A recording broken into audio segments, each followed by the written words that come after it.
What is up, everybody? J Nell here with my UFC Fight Night South Dakota recap. Just real quick, I'm only going to talk about the top two fights. I only made two predictions, and I went 1-1. So first up, I got my pick of Tony Ferguson to beat newcomer Landon Veneta. First off, I got my pick. This ended in the second round via a Darce choke. But honey, the first round went to Landon. I see why this cat had so much heat coming in. I see why he's at Jackson Winklejohn. I see why this cat said that he didn't think Tony Ferguson was unpredictable. I see why he said that, because he is unpredictable. This cat is slick. He was 8-0 before coming in here, and he gave Tony a run for his money. Like I said, I think he won round one. He was more unpredictable. The slick movement, the head movement, he was slipping and sliding punches, hitting Tony and getting up out of there.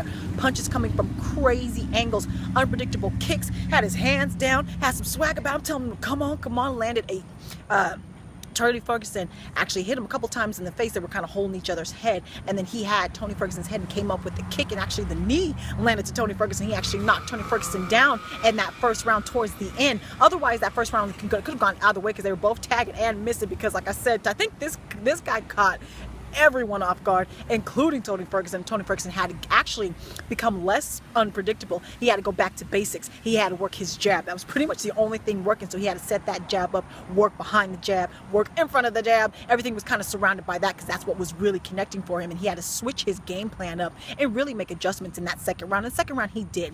Not only did he make those adjustments, but then Landon started to gas. I think just the excitement, first time and doing so well, and the crowd was going nuts because the fight was bananas. It was so unpredictable. You didn't know what was going to happen, and that can take a lot out of you, especially your debut. And you saw it here. Landon, his cardio kind of failed him in the second round.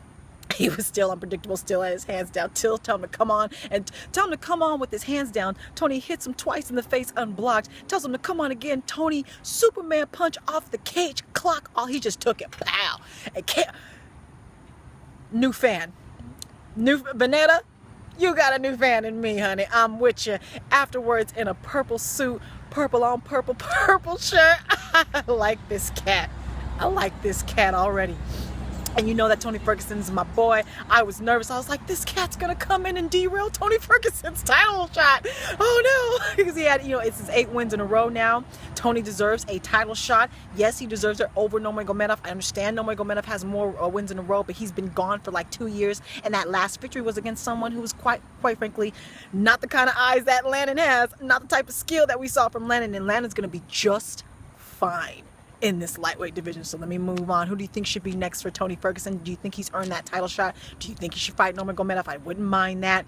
Who do you think should be next for Landon? I think he comes in pretty high. Coming in and doing that well against someone ranked number 3, coming in with all those eyes being at Jackson Winklejohn, I think he actually starts pretty high. Give him someone in the top 15 at least. Let's put this guy in high. Let's test him out. Slick, so fluid, so loose.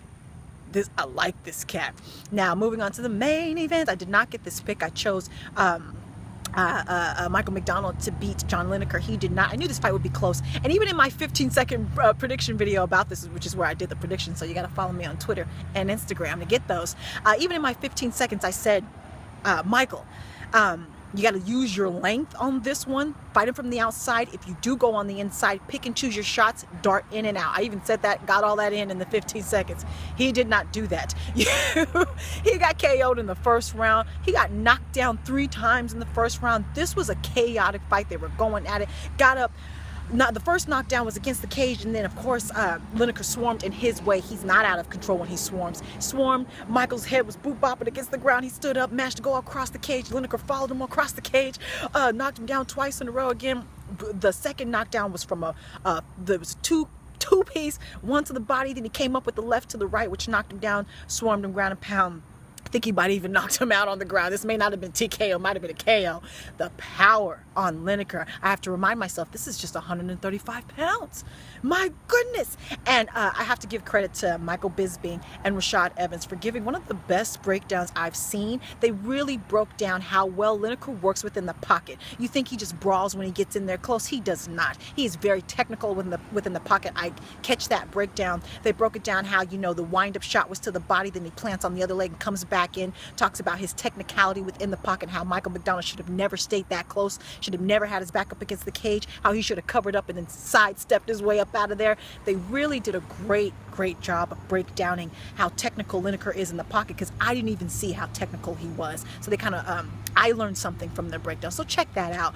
And he's calling out Dominic Cruz. I think it would be an interesting matchup, although the movement of Dominic Cruz, you know, he ain't going to stay in the pocket. But either way, I'm excited for whoever Lineker fights next. And again, this vendetta. This cat's got a new fan. Let me know what you thought of the entire event, and let me know how you did on your picks, your injury updates, all of that. Follow me on Facebook, Twitter, and Instagram, where I do have 15-second prediction and recap videos. Subscribe, like. I'm on Snapchat now as well. Subscribe, like, talk to me, take care, and goodbye.